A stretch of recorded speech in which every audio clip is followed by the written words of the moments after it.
Bapa dalam surga, terima kasih. Kami merayakan dan memperingati hari pencurahan Roh Kudus. Di antara umat-Mu Tuhan, kami rindu benar-benar pengurapan kuasa Roh Kudus itu bekerja dalam kehidupan kami. Dalam nama Tuhan Yesus, kami bersyukur dan berdoa. Amin. Salam sukacita saudara-saudara, puji nama Tuhan. Saya percaya kita bersukacita pada hari ini. Kita memperingati hari pencurahan Roh Kudus. Roh Kudus yang dicurahkan, yang dijanjikan pada waktu Yesus naik ke sorga. Nah saudara-saudara, pada saat ini mari kita melihat firman Tuhan, kebenaran firman Tuhan. Apa kata firman Tuhan tentang kuasa Roh Kudus, tentang pencurahan Roh Kudus itu. Nah saudara-saudara, mari kita buka Kisah Para Rasul 1 ayat yang ke-8. Tetapi kamu akan menerima kuasa kalau Roh Kudus turun atas kamu, dan kamu akan menjadi saksiku di Yerusalem dan di seluruh Yudea dan Samaria dan sampai ke ujung bumi. Penggenapannya kita lihat di Kisah Para Rasul 2. Mari kita lihat Kisah Para Rasul 2 ayat 1. Ketika tiba hari Pentakosta, semua orang percaya berkumpul di satu tempat. Tiba-tiba turunlah dari langit suatu bunyi seperti tiupan angin keras yang memenuhi seluruh rumah di mana mereka duduk. Ayat ketiga, dan tampaklah kepada mereka lidah-lidah seperti nyala api yang bertebaran dan hinggap pada mereka masing-masing. Maka penuhlah mereka dengan Roh Kudus, lalu mereka mulai berkata-kata dalam bahasa-bahasa lain seperti yang diberikan oleh Roh itu kepada mereka untuk mengatakannya. Waktu itu di Yerusalem diam orang-orang Yahudi yang saleh dari segala bangsa di bawah kolong langit. Ayat yang ke-13, tetapi orang lain menyindir mereka sedang mabuk oleh anggur manis. Saya mau menceritakan sedikit tentang kisah pada waktu dicurahkan Roh Kudus itu di hari Pentakosta, bahwa ketika Roh Kudus turun yang mereka nanti-nantikan, para rasul dihinggapi oleh kuasa Roh Kudus dan mereka berkata-kata dengan bahasa-bahasa yang lain dan membuat orang-orang yang ada di sana, orang-orang Yahudi yang tinggal di Yerusalem terbingung-bingung, tercengang-cengang, dan akhirnya ada orang yang menyindir mereka itu sedang mabuk oleh anggur. Karena memang saudara-saudara, ketika mereka berbahasa-bahasa yang baru, mereka seperti tampak mata seperti orang yang mabuk. Mereka yang kita kenal dengan berbahasa lidah, berbahasa roh. Nah, lalu bangkitlah Petrus, mari kita lihat ayat 14 dan seterusnya. Maka bangkitlah Petrus berdiri dengan ke-11 rasul. Berdiri dengan ke-11 rasul itu dan dengan suara nyaring ia berkata kepada mereka, hai kamu orang Yahudi dan kamu semua yang tinggal di Yerusalem, ketahuilah dan camkanlah perkataanku ini. Orang-orang ini tidak mabuk seperti yang kamu sangka, karena hari baru pukul 9. Tetapi itulah yang difirmankan Allah dengan perantaraan Nabi Yoel. Akan terjadi pada hari-hari terakhir, demikianlah firman Allah, bahwa aku akan mencurahkan rohku ke atas semua manusia.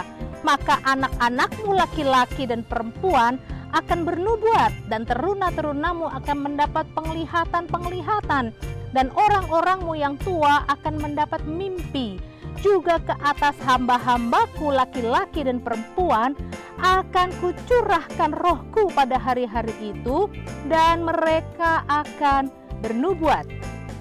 Ayat 19, dan aku akan mengadakan mujizat-mujizat di atas, di langit, dan tanda-tanda di bawah, di bumi, darah dan api dan gumpalan-gumpalan asap. Matahari akan berubah menjadi gelap gulita dan bulan menjadi darah sebelum datangnya hari Tuhan, hari yang besar dan mulia itu.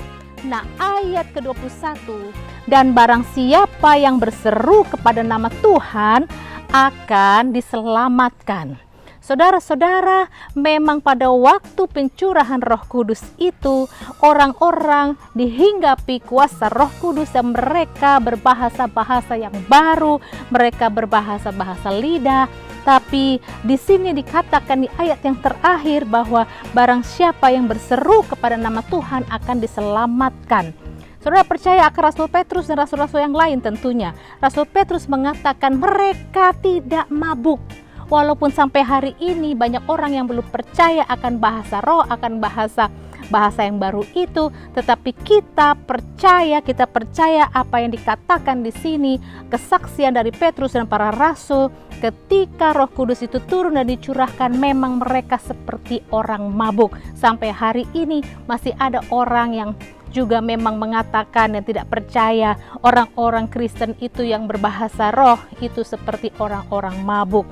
Saudara-saudara, yang saya bacakan bukan dari saya tetapi kebenaran dari firman Tuhan. Namun saudara-saudara, itu bukan akhir. Ada di ayat 21, tujuan dari semuanya itu adalah untuk kemuliaan nama Tuhan. Yaitu apa saudara-saudara? Keselamatan. Yang terpenting adalah barang siapa berseru kepada nama Tuhan akan diselamatkan. Yang terpenting bukan berbahasa roh, yang terpenting dan yang terpenting di dunia ini dalam pencurahan Roh Kudus bukanlah bagaimana berbahasa roh, bagaimana mujizat, apa itu tanda-tanda. Yang penting dari semuanya itu adalah akhirnya kemuliaan nama Tuhan, bahwa manusia diselamatkan. Mari kita lihat di Matius 7 ayat 21. Matius 7:21 tentang pengajaran yang sesat dan nabi-nabi palsu. Bukan setiap orang yang berseru kepadaku Tuhan, Tuhan akan masuk ke dalam kerajaan sorga, melainkan dia yang melakukan kehendak Bapakku yang di sorga. Ayat 22. Lihat saudara-saudara, perhatikan baik. Pada hari terakhir banyak orang akan berseru kepadaku, Tuhan, Tuhan, bukankah kami bernubuat demi namamu dan mengusir setan demi namamu dan mengadakan banyak mujizat demi namamu juga? Pada waktu itulah aku akan berterus terang kepada mereka dan berkata, aku tidak pernah mengenal kamu. Enyahlah daripadaku kamu sekalian pembuat kejahatan. Sini kita lihat, awalnya kita lihat sesuai apa yang dinubuatkan Nabi Yoel, pada hari-hari terakhir aku akan mencurahkan rohku, anak-anakmu akan bernubuat dan seterusnya dan seterusnya. Ada banyak tanda, ada mujizat-mujizat yang dilakukan ketika Roh Kudus itu dicurahkan. Namun ingat saudara-saudara, dari start di situ, dari mulai di situ, banyak orang juga menyalahgunakannya atau tidak memahami dengan hatinya, sehingga suatu hari ada orang-orang yang mau masuk ke dalam kerajaan sorga. Yesus berkata, aku tidak mengenal engkau, enyahlah engkau dari hadapanku. Kenapa? Bukankah saya sudah bernubuat? Bukankah saya sudah berbahasa roh? Bukankah saya sudah melakukan banyak mujizat dan tanda oleh kuasa Tuhan? Bukankah saya sudah berdoa? Bukankah saya sudah banyak melayani? Bukankah saya sudah membuat banyak hal di muka bumi ini untuk kemuliaan nama Tuhan? Saudara-saudara, pada waktu itu Yesus bisa berkata, enyahlah engkau dari hadapanku, hai engkau pembuat kejahatan, aku tidak mengenal engkau. Kenapa ini bisa terjadi? Waspada saudara, mari kita lihat ayat yang ke-15. Matius 7 ayat 15, waspadalah terhadap nabi-nabi palsu yang datang kepadamu dan menyamar seperti domba, tetapi sesungguhnya mereka adalah serigala yang buas. Ayat 16, dari buahnya lah kamu akan mengenal mereka. Dapatkah orang memetik buah anggur dari semak duri atau buah ara dari rumput duri? Demikianlah setiap pohon yang baik menghasilkan buah yang baik, sedang pohon yang tidak baik menghasilkan buah yang tidak baik. Tidak mungkin pohon yang baik itu menghasilkan buah yang tidak baik, ataupun pohon yang tidak baik itu menghasilkan buah yang baik. Perhatikan baik ayat 19. Dan setiap pohon yang tidak menghasilkan buah yang baik pasti ditebang dan dibuang ke dalam api. Ayat ke-20. Jadi dari buahnya lah kamu akan mengenal mereka. Jangan menilai setiap orang dari apa yang mereka lakukan dengan cara mujizat dan tanda atau berbahasa roh atau karunia-karunia roh yang lain, saudara-saudara. Alkitab mengatakan bahwa yang terpenting yang Tuhan berkenan adalah dari buahnya. Kita tidak perlu dibingungkan. Lalu bagaimana dong? Karena tidak nampak oleh mata perbedaannya antara seorang hamba Tuhan, pelayan, nabi-nabi, orang Kristen yang benar dengan orang-orang Kristen yang palsu, yang menggunakan seluruh talenta, seluruh karunia-karunianya, mengadakan mukjizat, bernubuat, membawa firman, berdoa, dan lain-lain sebagainya. Mudah saudara-saudara kalau kita balik ke firman Tuhan ini sangat jelas. Yesus menjanjikan Roh Kudus. Roh Kudus dicurahkan buat siapa saja yang membuka hati, melakukan apa yang berkenan di mata Tuhan, dan kemudian dengan kuasa yang diberikan Roh Kudus itu, dia dapat menghidupinya dalam hidupnya dan menghasilkan buah-buah itu sendiri, buah-buah yang baik. Nah, saudara-saudara, apa yang kita belajar dari ayat-ayat yang kita baca?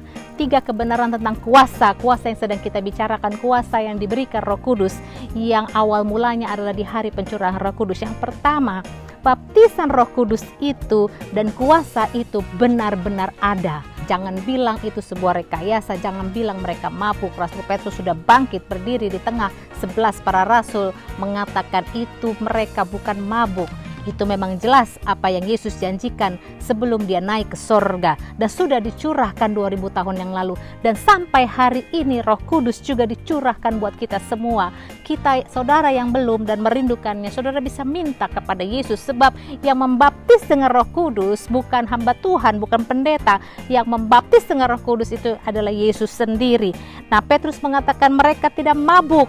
Artinya hari ini jangan sekali-kali kita menghakimi sebuah ajaran tentang baptisan Roh Kudus bahwa itu adalah rekayasa, bahwa itu tidak benar. Dan kedua, hati adalah sarana untuk kuasa ilahi. Jadi kuasa ilahi yang dimaksud di sini bukan sekedar penampakan fisiknya berbahasa roh, bukan sekedar penampakan fisiknya melayani. Oke, mungkin saudara sudah berkhotbah, saudara sudah melayani, saudara sudah main musik, saudara sudah singer, saudara sudah seorang pemimpin pujian, saudara sangat aktif dalam kegiatan gereja, paduan suara, menyambut tamu, mendoakan orang, dan banyak yang terjadi. Tetapi saudara-saudara ingat, ayat-ayat yang kita baca tadi juga mengingatkan bahwa suatu hari Yesus bisa berkata kalau dia bisa saja tidak mengenal saya dan saudara, karena dia bilang, "Nyahlah engkau, aku tidak mengenal engkau." Sekalipun kita sudah bernubuat, sudah melakukan banyak tanda ketika kita melayani Tuhan.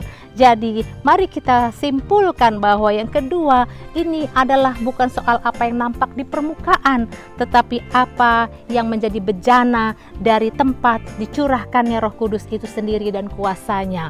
Siapkan hati, buka hati, karena hati adalah satu-satunya yang dikatakan kamu akan menerima kuasa kalau Roh Kudus turun atas kamu. Itu hanya bisa Roh Kudus itu masuk dan turun kalau ada bejana hati yang terbuka. Kalau enggak, saudara-saudara, hanya di permukaan. Sama seperti kalau kita di rumah terima air pam, air yang mengalir, itu ada salurannya. Salurannya lewat apa? Lewat sebuah pipa. Dari perusahaan air minum sampai ke rumah kita lewat sebuah pipa. Nah, kuasa Roh Kudus bisa sampai dalam kehidupan kita hanya kalau kita punya sarana penyambung, sarananya, fasilitasnya, yaitu adalah hati kita. Kalau hanya di permukaan, kuasa Roh Kudus diberikan, itu sama seperti kita terima broadcast ayat firman Tuhan, itu masih di permukaan, baru kita baca, lalu langsung kita praktek, kita share lagi, lalu kita copy paste, lalu kita share ke orang lain, tanpa masuk di pikiran, tanpa masuk di hati, tanpa kita sudah melakukannya terlebih dahulu, langsung kita pantulkan saja, kita forward saja ke orang lain. Itu ibaratnya seperti itu. Sehingga semua yang kita lakukan hanya di permukaan. Tetapi saudara-saudara, yang Allah berkenan adalah kuasa Roh Kudus itu masuk dalam hati kita, lalu kita hidup menghasilkan buah-buah. Ingat ayat yang tadi, karena yang tidak baik, yang tidak berbuah, batang yang tidak baik itu akan ditebang dan dibuang.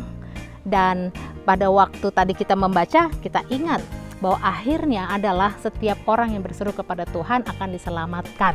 Jadi hati-hati ketika kita tidak menyediakan bejana hati, bisa saja kita nampak seperti orang yang dipenuhi oleh kuasa Roh Kudus, tetapi tidak ada buah-buahnya lah. Jangan pernah bermimpi, karena kalau dikasih kuasa Roh Kudus itu pasti orang itu bisa berani bersaksi, bukan?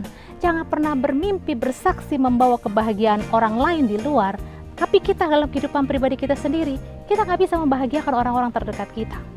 Jangan bermimpi, hai engkau suami, bisa menjadi dampak berbuah kepada orang lain kalau istri dan anak-anak sendiri tidak merasakan buah atau kebahagiaan dari diri Anda. Hai istri-istri, jangan bermimpi, jangan merasa engkau sudah berbuah, sudah mengadakan mujizat demi nama Yesus, engkau sudah mengadakan banyak hal demi nama Tuhan, sedangkan orang-orang terdekatmu, suamimu, terutama anak-anakmu juga tidak merasakan dampak dari apa yang sedang engkau lakukan. Kuncinya ada dalam hati. Ketika Roh Kudus itu dicurahkan, jatuh ke dalam hati yang terbuka dan dilakukan apa yang sesuai kehidupannya dengan buah roh, maka disitulah terjadi kuasa itu. Dan ketika kita berjumpa dengan Yesus, kita masuk kepada kekekalan sorga, Dia tidak menolak kita. Dan yang ketiga kita belajar, keselamatan adalah tujuan akhir dari kuasa itu sendiri.